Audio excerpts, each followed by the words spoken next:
you're looking to dive into topics on how to live a happier, healthier, more fit, and long lifespan, then you've come to the right podcast. Livin' the Dream with me, Coach Damian Evans. Together, we will explore the topics on all things health, fitness, and wellness. Together, we will be lifelong learners on this journey to living the ultimate dream. What up, Dream Team? Coach D here, coming at you from beautiful sunny San Diego, and welcome back to the Livin' the Dream podcast, where we're going to finish the week strong by diving into how to fuel up our bodies for success based on what works best for us individually. Our goal, to help you live your dream life with better health, fitness, and wellness.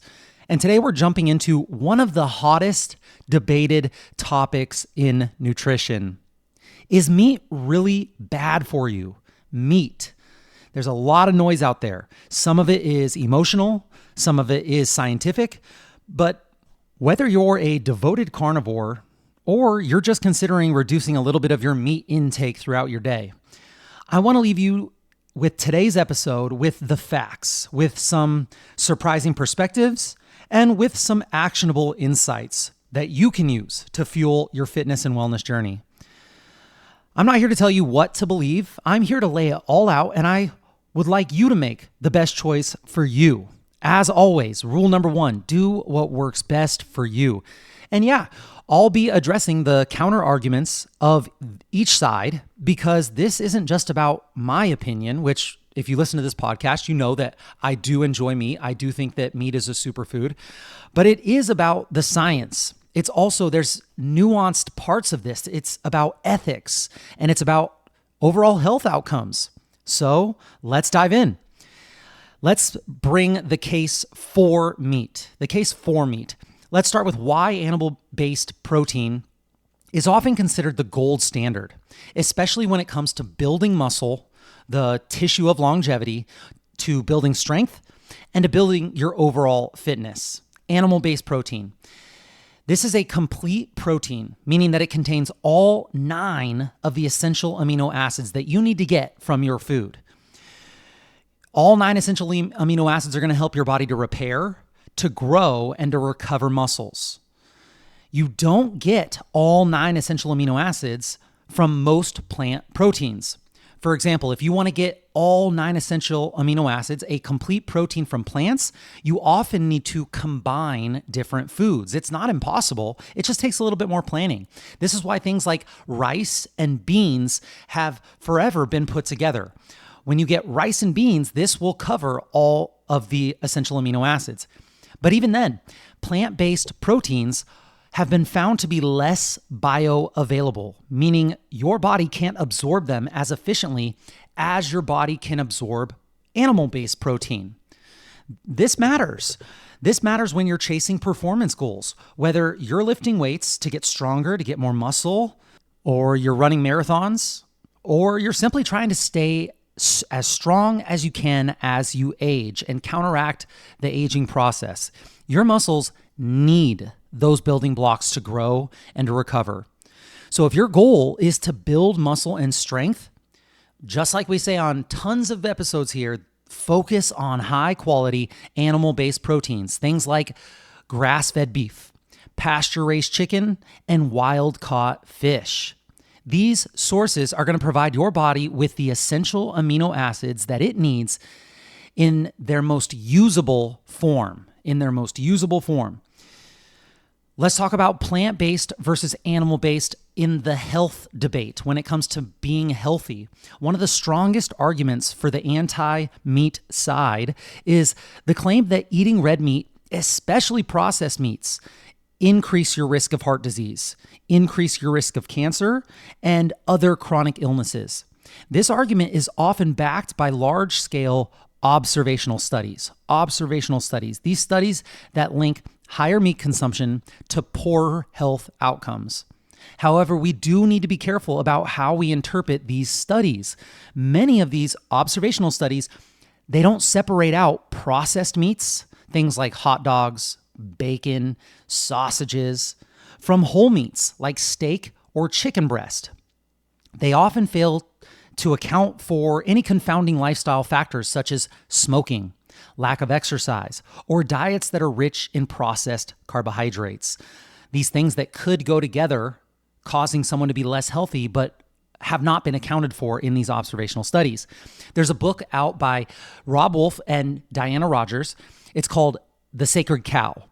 And as Sacred Cow points out, observational studies can show correlation, but they cannot show causation.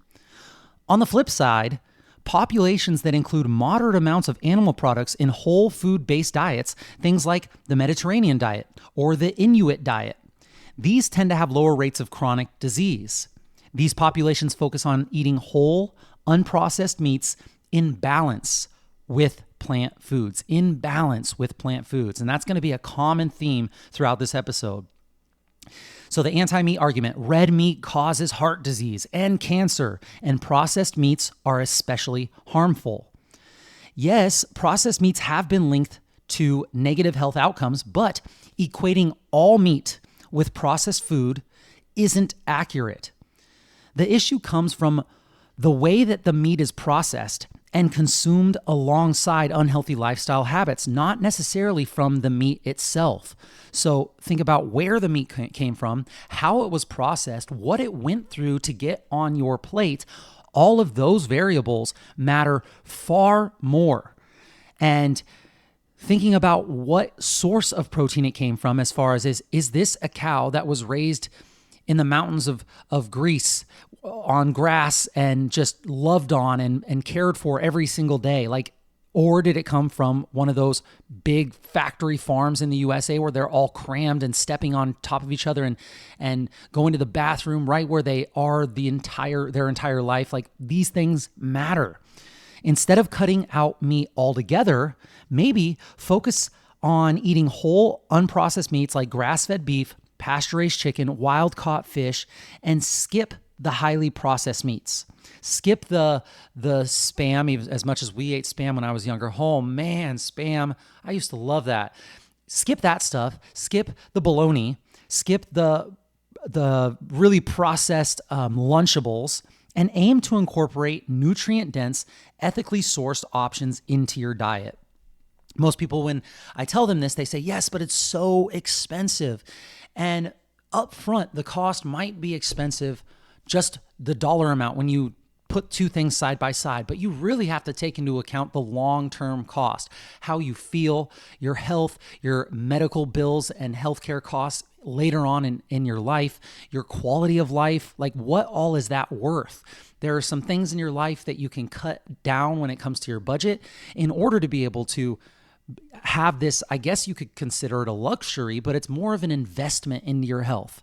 The same way exercising and getting a gym membership is an investment in your health.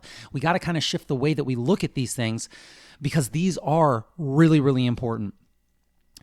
Next, someone might talk about the climate debate. Is meat destroying the planet? One of the most vocal arguments that I hear against eating meat is its supposed impact on the environment.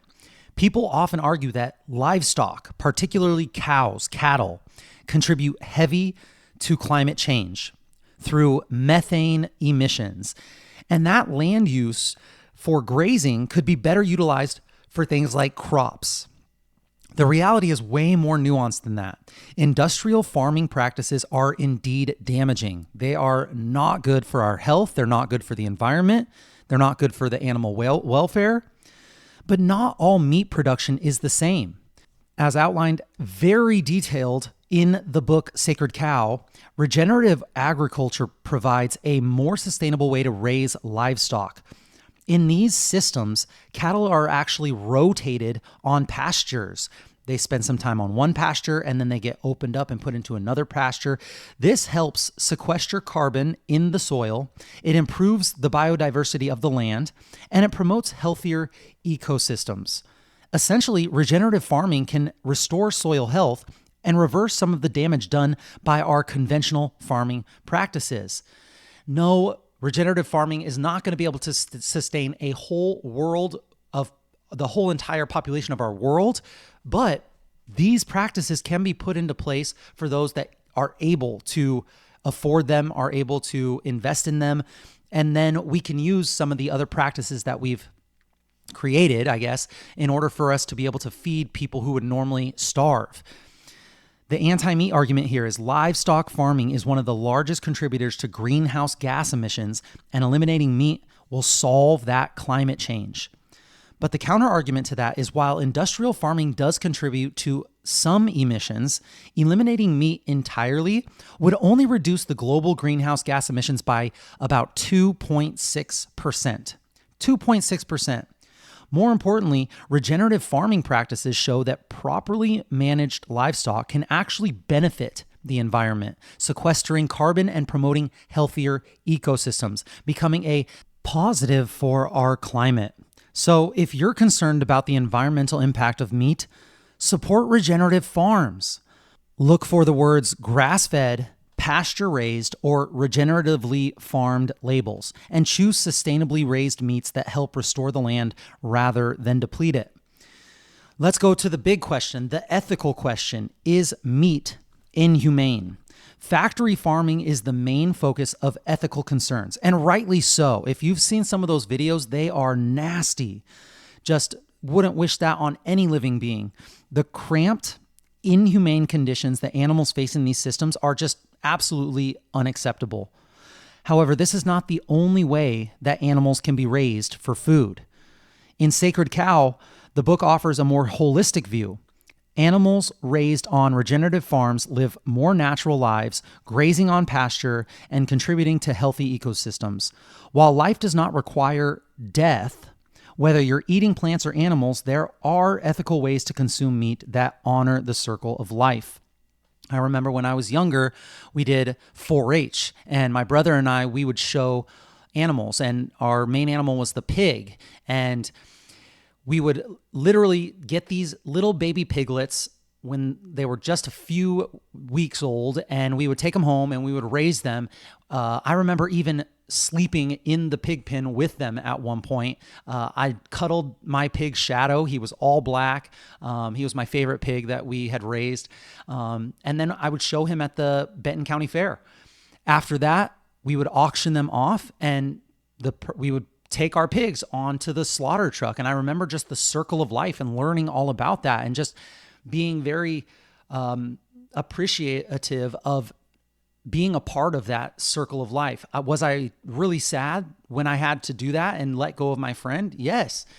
But this is how the circle of life goes. And I thought the more closely you can get to the food source, the more appreciative you are when you're consuming it, and the more powerful that food is when you consume it.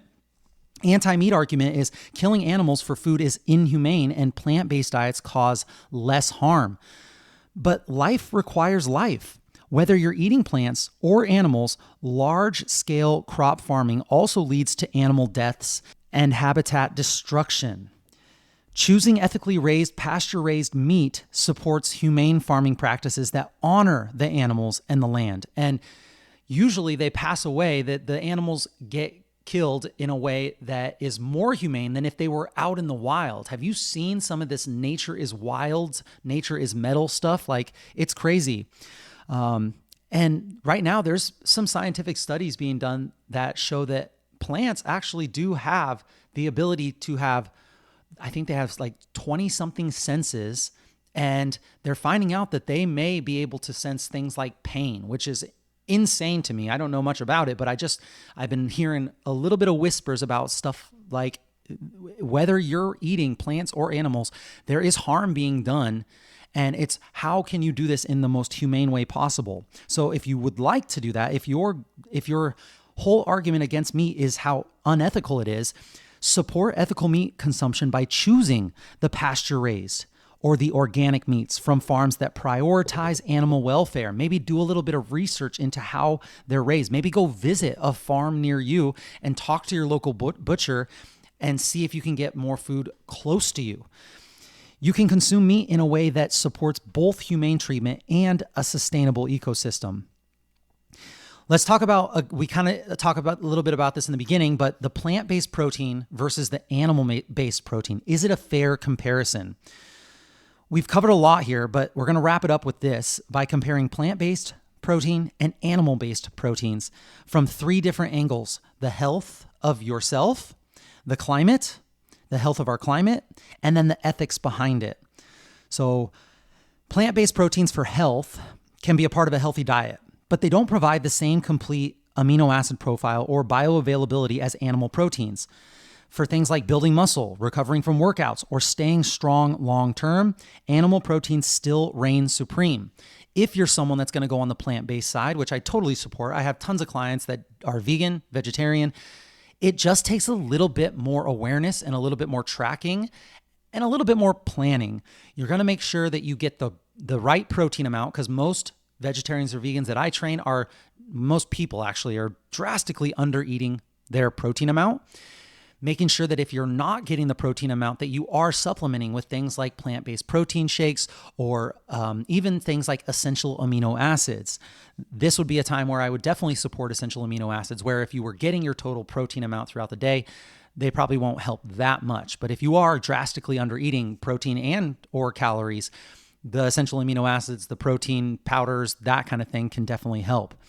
When it comes to the climate, plant-based foods generally have a lower carbon footprint, but as we've heard, regenerative farming can actually help sequester carbon. So the answer isn't eliminating meat, but rather it should be choosing meat that is raised responsibly. That's how we look at how we can eat for the climate.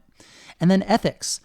While plant-based diets avoid direct animal slaughter, large-scale monocropping results in the deaths of countless animals through habitat destruction. Little tiny animals like squirrels and mice and birds and all sorts of insects and all you can only imagine, bees, like this kind of thing. Ethical meat production, on the other hand, can be a part of a balanced ecosystem. One life can really sustain a family for weeks, if not months, when it comes to cows. When choosing between plant-based and animal-based proteins, consider your health, consider your environment, consider your ethical goals. There's a lot that goes into it. It's not just about grabbing the burger from the store. There's a lot that should go into this. If muscle growth is your goal, if longevity is key for you when it comes to your goals, animal-based proteins really are the best bet here scientifically. But if you're concerned about sustainability, about ethics, then look for regenerative, humane meat sources and eat it as a dessert. Your meat can be a small portion of your entire meal. It can be more of a dessert rather than the main focus of your meal. If we look at it from both sides, if someone listens to this episode and still disagrees with one side or the other, they may have deeply held views related to when it comes to their ethics, when it comes to something they heard about how it can impact the environment. But let's break down potential areas of disagreement and how we might address each one. Ethical concerns. People who believe that eating meat is unethical may feel that killing animals for food is morally wrong. And if that's part of your spiritual practice, I totally support that. That is the way you view it. I'm not going to say that you're wrong in that in any way, even if it's regardless of the farming practices. But that person may believe that we should minimize harm to all sentient beings and that a plant-based diet is the most ethical choice. Even with our discussion on regenerative farming, ethical vegans or vegetarians often take the issue with the concept of consuming animals at all. And they might feel that humane treatment doesn't justify the act of killing an animal, especially in a world where plant-based alternatives exist. But nature, it operates in cycles where life consumes life. That's why we are here. While we should be conscious of our ethical responsibilities, completely removing animal consumption really isn't without harm. Large-scale monocropping also disrupts ecosystems. It kills smaller animals. It depletes the biodiversity of our Mother Earth. Ethical regenerative farming can honor the circle of life in a more sustainable way.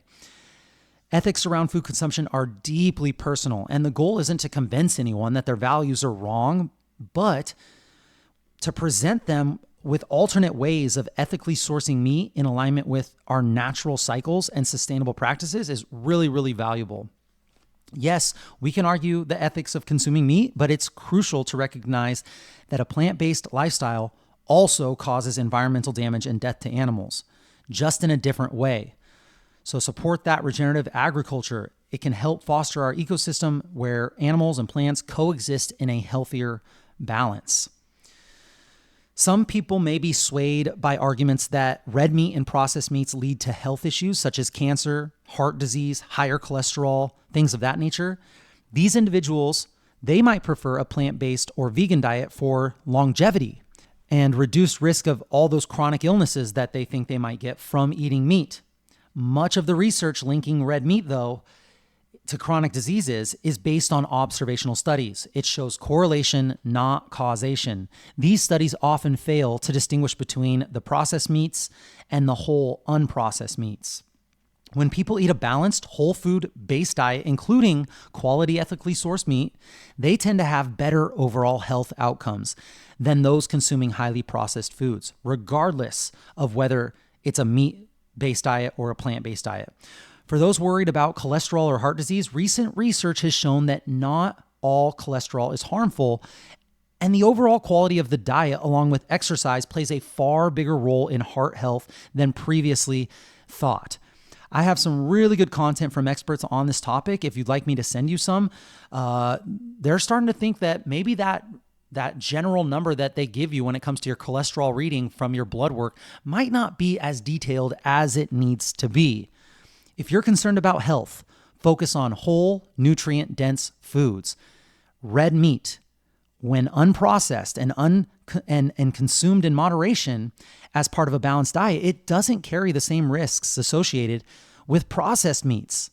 Look at the bigger picture here. Lifestyle factors like exercise, sleep, stress management, community, and relationships, they play way bigger crucial roles in reducing your disease risk.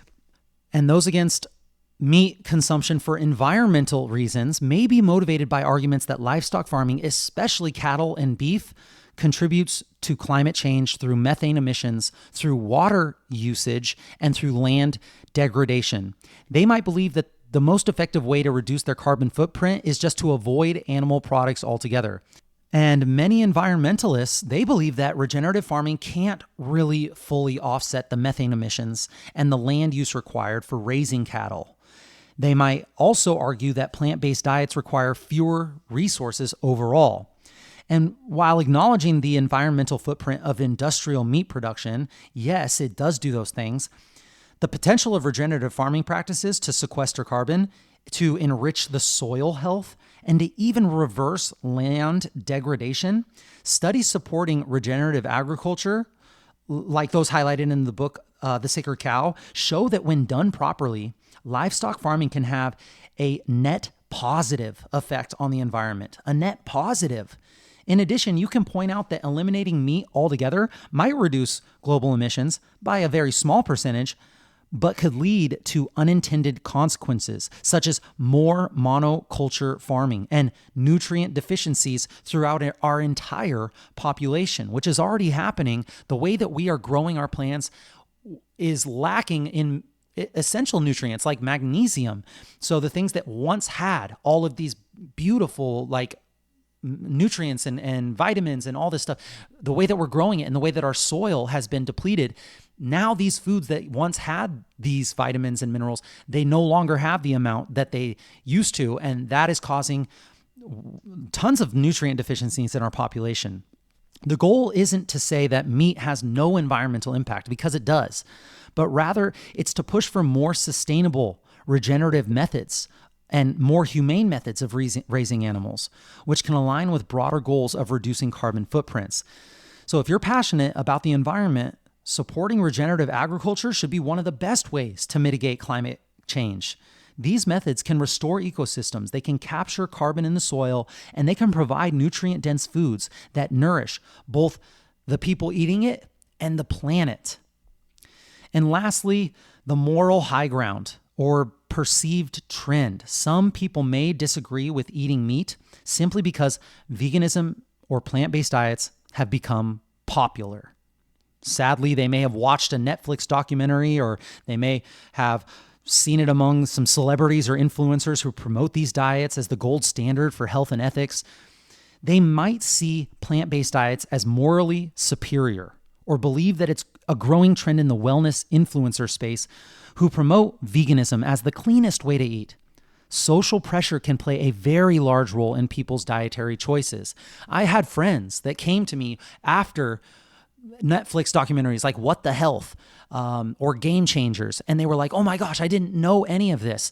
The problem is they didn't know how skewed and how biased these producers and people that were putting together this documentary were. They had an ulterior motive. Dr. Layne Norton is one of my favorite people when it comes to this because he has been doing this forever. He doesn't care about feelings. He just cares about facts. He looks at the data. He interprets the data. He's someone that has studied this stuff forever. He did an entire debunking of the Game Changers documentary where he took every single point that they had made and he debunks the way that they had said it. And it's incredible. If you believe Game Changers, if you believe What the Health, if you're about those plant-based documentaries on Netflix, I think that you should check out one of Layne's debunking videos and just see what that may do for you. Looking at things from both sides is really, really important. And it just makes me really sad when things like the documentaries are doing it for ulterior motives and it's pushing people the wrong direction. People that are trying to do good for their health, but have not put in the time and the hours dedicated to sifting through all the data and all the studies to be able to make a decision for themselves. So they just, hey, this person made a documentary. It has to be true. That really makes me angry because that's how this whole space has been just flipped on its head. And that's why people are thinking that eggs are bad for you, that meat is bad for you. It's just very, very harmful. We have to look at the importance of individual needs. Every body reacts differently to different foods, and no single diet is going to work best for everyone. While plant-based diets work really well for some people, others thrive on a more omnivorous diet. That's where I'm at, being an omnivore, and that includes meat. Both vegan and omnivorous diets can be healthy as long as they focus on whole foods and getting the nutrient balance that you need. Trends are going to come and go, and what's really important is finding what works best for your body long term. What can you consistently stay true to when it comes to your diet that is sustainable long term? You might acknowledge the value of plant-based foods in a diet, but remind yourself that demonizing meat altogether overlooks the nutritional and sustainability aspects of high-quality, well-sourced animal products. While plant-based diets have gained popularity and can work for some, the idea that veganism is superior just doesn't account for the nutritional benefits and the sustainability that comes from ethically sourced, regeneratively farmed meat. We do need to focus on individual needs and balanced nutrition rather than a one-size-fits-all trend. So if you're doing this because it's what the popular influencer is doing, you really need to know that their lifestyle, their behaviors, their activity, and everything else they do is different than yours. It's probably not going to work at the same as it does for you as it does to them. So is meat really bad for you? In conclusion, the answer is not as simple as some might have you believe. It's nuanced. Meat can be an essential part of a healthy, balanced diet when it's whole, unprocessed, and raised responsibly. The key is in how the animals were raised, in the quality of the meat, and in the context of your overall diet. So some key takeaways here: choose whole, unprocessed meats over highly processed ones, support regenerative agriculture to promote environmental sustainability, and consider the ethical implications and support humane farming practices. If you found this episode valuable, share it with someone who's curious about this topic, and keep fueling for strength, keep living for wellness, and as always, keep living the dream. I'll catch you guys next time. And that's it, my friends. Thank you so much for joining me on this Fuel Up Friday episode of the Livin the Dream podcast. Please share the knowledge that you gain with your friends and family and hold each other accountable. If you enjoyed this content, it helps a ton if you could post on your social media stories a screenshot of this episode with one takeaway that you learned, and make sure that you tag me and share your journey. Tag me at livingthedream_podcast or at coachdamian_SD, and let us know how this episode benefited you. Let us know what we missed. Let us know what we got wrong, and definitely tell us how you feel about eating meat or not eating meat. We want to know. Message us if you have any suggestions or tips that would help your Livin the Dream team that we can discuss on future episodes. I will be right here with you, working on making us stronger, happier, and healthier humans. Until next time, friends, keep living the dream.